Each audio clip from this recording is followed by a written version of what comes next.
औज़ुबिल्लाहिमिनश्शैतानिर्रजीम बिस्मिल्लाहिर्रहमानिर्रहीम। अस्सलाम वालेकुम डियर स्टूडेंट, उम्मीद करता हूँ कि आप सब ठीक होंगे। अल्लाह बारिक व तआला आप सबको अपने हिफ्ज़ व मान में रखे। आज की वीडियो का टॉपिक है क्लास 10। क्लास 10 हम जो है वो पोएम रीड आउट करेंगे, द रेन। बारिश के बारे में आज हम जो है वो रीड आउट करेंगे। Written by W.H. डेवीज़, जो शायर का नाम है, इसने जो है वो इसको राइट किया है। इस नज़म के अंदर शायर जो है वो बारिश के मौसम को एक अलामत के तौर पर जो है वो यूज़ करके हमें एक मैसेज देना चाहता है। वो क्या मैसेज है, छोटा सा मैसेज है, वो भी मैं आपको बताऊंगा। पहले थोड़ा सा मैं आपको जो है वो इसका थीम समझा दिया करूँ उर्दू में, ताकि जो है वो आपको पढ़ने में आसानी हो। और जो बच्चे ये थीम नहीं सुनना चाहते वो डायरेक्ट जो है वो इनटू उर्दू ट्रांसलेशन की तरफ चले जाया करें, यानी कि वो जो वीडियो जो है वो स्किप कर दिया करें, ठीक है ना। तो वो इनटू उर्दू ट्रांसलेशन की तरफ चले जाया करें। मेरा तो काम है कि मैंने बच्चों को अच्छे तरीके से पढ़ाना होता है, और जितना मैं यानी कि और जितना मेरे पास नॉलेज है मैं चाहता हूँ कि अपने बच्चों के साथ जो है वो उसको शेयर किया जाए। इस नज़म के अंदर शायर एक दफ़ा ऐसा होता है कि गर्मी का बहुत मौसम होता है। आप गर्मियों के मौसम में देखें कि जो है वो बहुत ज़्यादा गर्मी होती है, हबस होता है। और इस आलम के अंदर आप अगर किसी जो है वो ओपन एरिया या खुले मैदान में बैठे हों, यानी कि एक पार्क में बैठे हों जहाँ बहुत ज़्यादा दरख्त हों, ठीक है, और सडनली अचानक जो है वहाँ बादल जो है वो रोनमा हो जाएं और बारिश बरसना शुरू हो जाए, और आप जो है उस बारिश और दरख्तों की रेंज के अंदर आप बैठे हों, यानी कि पास ही दरख्त है, ऊपर तेज़ बारिश हो रही है और आप यहाँ जो है वो बैठे हुए हैं। तो आप फिर मुशाहदा करेंगे कि इस जो है वो पोएम के अंदर शायर ने जो है वो किस तरह हमें जो है वो बयान करने की कोशिश की है। शायर जो है वो वहाँ ही बैठा हुआ है पार्क के अंदर।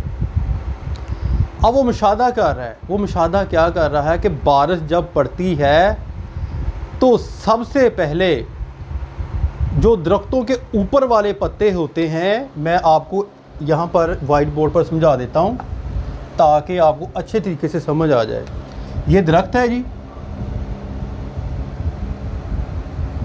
ठीक है, और यहाँ पर आप देख लें कि छोटे से बादल बना लेते हैं ये, ठीक है, ये बादल है और ये अब रेन शुरू हो गई है।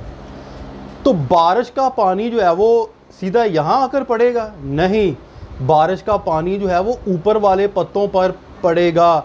आप किसी भी दरख्तों को, आप किसी भी जो है वो दरख्त को देख लें, जो ऊपर वाले पत्ते होते हैं वो ज़रा घने होते हैं, वो मकदार में ज़्यादा होते हैं, वो नए अभी जो है वो नए बॉर्न होते हैं, यानी कि नए उगे हुए होते हैं, ठीक है, दरख्तों के ऊपर वाले जो पत्ते हैं।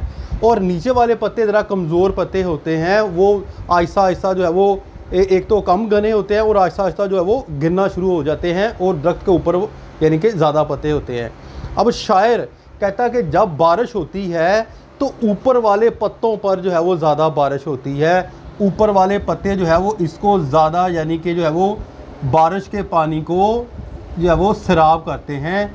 अब यहाँ हम यूज़ करेंगे, ड्रिंकिंग लफ्ज़ यूज़ हुआ है, तो ड्रिंक का मतलब होता है पीना, लेकिन पत्ते जो है वो पानी पीते नहीं हैं, पत्ते जो है वो पानी अपने अंदर जज़ब करते हैं, सराब होते हैं। अब फिर जब बारिश का पानी ऊपर वाले पत्तों पर जब पड़ता है, शायर कहता है तो ऊपर वाले पत्ते जो हैं ज़्यादा अमीर पत्ते हैं। ज़्यादा अमीर पत्तों से मुराद क्या है कि वो माशरे से हमें तशबीह देता है कि माशरे के अंदर जो है वो कुछ तबका ऐसा होता है कि वो बहुत ज़्यादा अमीर है। सबसे पहले जो दुनिया की तआइशात होती है, जो दुनिया की रौनकें होती हैं, जो दुनिया के जो है वो मज़े होते हैं, वो सबसे पहले नया फल लगा ले, नई कोई भी चीज़ आए तो वो इनको मिलती है जो लोग अमीर होते हैं। अब अमीर लोग यहाँ जो है वो फिर जो है वो शायर कहता है कि जब पत्तों पर बारिश पड़ती है तो शोर पैदा होता है। वो शोर क्या होता है? वो आप देखें कि अक्सर दरख्त के पास आप खड़े हो जाएं तो थड़थड़ाहट सी जो है वो आवाज़ पैदा होती है, जो दिल को बड़ी अच्छी लगती है। और गर्मी का मौसम हो तो बारिश हो रही हो और ये आवाज़ पैदा हो। अब शायर ने यहाँ ये अलामत यूज़ की है कि जितनी भी रौनकें हैं, जितनी भी खुशियाँ हैं, चाहे वो किसी की बर्थडे की जो है सूरत में आ जाए, आप किसी की शादी की सूरत में लगा लें, कोई घर के अंदर जो अमीरों के फंक्शन होते हैं, वो सारी जो है वो खुशियाँ उनके स्पुर्द में आती हैं। उनसे मुराद पत्तों का शोर है, यानी कि अमीर बंदों, ठीक है। अब ये जो हो गए रिच लीव, यानी कि घने पत्ते हो या ऊपर वाले अमीर लोग, अब ये क्या करेंगे, जब इनके कारोबार चमकेंगे, जब ये सारे बंदे जो ऊपर वाले हैं, जब इनके काम जो है वो चलेंगे, तो ये जो नीचे वाले ये पत्ते होते हैं, जिनको पुअर पत्ते जो है वो कहा है, शायर कहता है कि एक एक कतरा ना आहिस्ता आहिस्ता जो है वो जो इनसे बच जाता है, वो नीचे वाले पत्तों की तरफ यानी कि जो है वो आता है। तो ये फिर जो है वो नीचे वाले पत्तों से मुराद ये पत्ते होते हैं बेटा कि जो गरीब लोग होते हैं। अब सारी ज़िंदगियों की जो है, अब सारी जो ज़िंदगी की चमक दमक रोशनी और जो खुशियाँ वो ये हासिल कर लेते हैं। अब कतरा कतरा क्या, कतरा कतरा करने से मुराद ये है जो नीचे जो है वो ड्रॉप ड्रॉप करके दे रहे हैं ऊपर वाले पत्ते। ऊपर वाले पत्तों से मुराद अमीर लोग। वो जारी बात है, अमीर लोगों को गरीबों की ज़रूरत पड़ती है। अमीर लोग अगर एक बहुत बड़ा होटल बनाते हैं, उसके अंदर वेटर्स की ज़रूरत होती है, तो वेटर ही काम करते हैं ना, जहाँ वो वर्कर काम करते हैं। तो वो जो अमीर लोग होते हैं उनको क्या देते हैं, उनकी जो है वो उनको उनकी पेमेंट देते हैं, उनकी मजदूरी की उनको जो है वो तनख्वाह देते हैं। और ये ड्रॉप, ये छोटे छोटे कतरे भी वही कतरे हैं, ठीक है, जो नीचे वाले पत्तों को मिल रहे हैं। और इस तरह एक दुनिया का निज़ाम जो है वो चलता है। शायर फिर मज़ीद जो है वो बैठा उधर सोचता है, वो देखता है, कहता है ये तो चलो अमीर लोग हैं जो थोड़ा थोड़ा करके जो है वो गरीब लोगों को जो है वो देते हैं, लेकिन एक वक्त आएगा यहाँ फिर उसने जो है वो एक तशबीह यूज़ की है और एक अलामत यूज़ की है। उसने क्या यूज़ किया कि एक सूरज को ले लिया, सन को ले लिया, ठीक है। अब बादल ख़त्म हो गए, बारिश का बरसना ख़त्म हो गया, ठीक है। फिर सूरज आ जाता है, सूरज की जो है वो वेव्स पड़ती हैं, ठीक है। ये देखिए,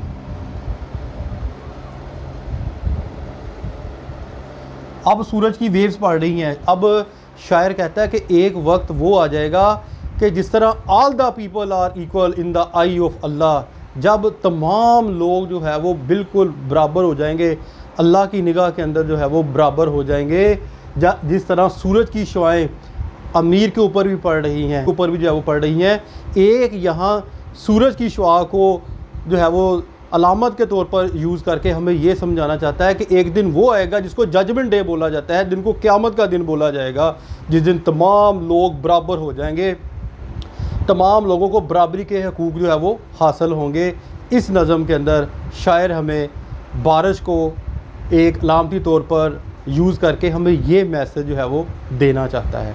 तो अब हम जो है वो इसका उर्दू ट्रांसलेशन करेंगे ताकि आपको अच्छे तरीके से समझ आ जाए। लेट्स स्टार्ट, ये शुरू करते हैं। And when the sun comes out का मतलब होता है बाहर आना, तलू होना। और जब सूरज तलू होगा, आई हेयर का मतलब होता है सुनना, लीव्स पत्ते, ड्रिंकिंग रेन मैं सुनता हूँ कि पत्ते बारिश के पानी से सैराब हो रहे हैं। ड्रिंक का यहाँ यूज़ नहीं, कि ड्रिंक का मतलब होता है पीना, जो ऐसे हम पीते हैं, लेकिन पत्ते सैराब होते हैं। आई हेयर मैं सुनता हूँ, रिच लीव्स ऑन टॉप मैं ऊपर वाले रिच लीव ज़रखेज़ पत्तों की आवाज़ सुनता हूँ। यहाँ अमीर नहीं बोलेंगे। Giving the poor beneath, giving दे रहे हैं, द पुअर बीनीथ नीचे वाले कमज़ोर पत्तों को देते हुए। ड्रॉप आफ्टर ड्रॉप, कतरा कतरा करके, एक एक कतरा नीचे आता है ना, ज़्यादातर पानी तो नहीं ना नीचे आ जाता, आहिस्ता आहिस्ता ही आता है। टिस ये is a sweet noise to hear, ये शोर खुशगवार लगता है। दीज ग्रीन लीव्स, ये सब्ज़ पत्ते, ड्रिंकिंग नियर करीबी जो है वो सैराब हो रहे हैं, बारिश के पानी से सैराब हो रहे हैं। एंड और when the sun comes out, और जब सूरज तलू होगा, after this rain shall stop, इस बारिश के रुकने के बाद जब सूरज तलू होगा, आ वनरस लाइट विल फिल, एक हैरत अंगेज रोशनी भर देगी। फिल का मतलब होता है भरना, वनरस का मतलब होता है हैरत अंगेज। ईच डार्क राउंड ड्रॉप, हर तरीक गोल कतरे को। आई होप, मुझे उम्मीद है। द सन शाइन ब्राइट, मैं उम्मीद करता हूँ कि सूरज चमकेगा। ब्राइट, शाइन का मतलब होता है चमकना। शाइन ब्राइट, खूब चमकने वाला। It will be a lovely Sai, ये होगा बड़ा प्यारा हसीन नज़ारा। शायर जो है वो इस पैराग्राफ के अंदर जो है वो हमें कहता है कि ये नज़ारा बड़ा जो है वो अच्छा होगा कि जब तमाम लोग आपस में जो है वो बराबर होंगे। जिस तरह सूरज की रोशनी बारिश के जो है वो छोटे छोटे ड्रॉप्स के ऊपर पड़ती हैं तो वो रोशन होना शुरू हो जाते हैं, इसी तरह हम लोग भी एक दिन जो है वो बराबरी मसावी जो है वो, इसी तरह हम लोग भी एक दिन जो है वो बिल्कुल जो है वो इक्वल हो जाएंगे। ये तो था बेटा जो है वो इंटू उर्दू ट्रांसलेशन, जो मैंने कुछ अपनी तरफ से कुछ बुक से लेकर आपको समझा दिया है। बेसिक आपको जो है वो समझ जो है वो आना चाहिए, यही मेरा जो है वो मकसद होता है। उम्मीद करता हूँ कि आपको समझ आ गई होगी। अपनी दुआ में याद रखिएगा। फ़ी अमानिल्लाह। अस्सलाम वालेकुम।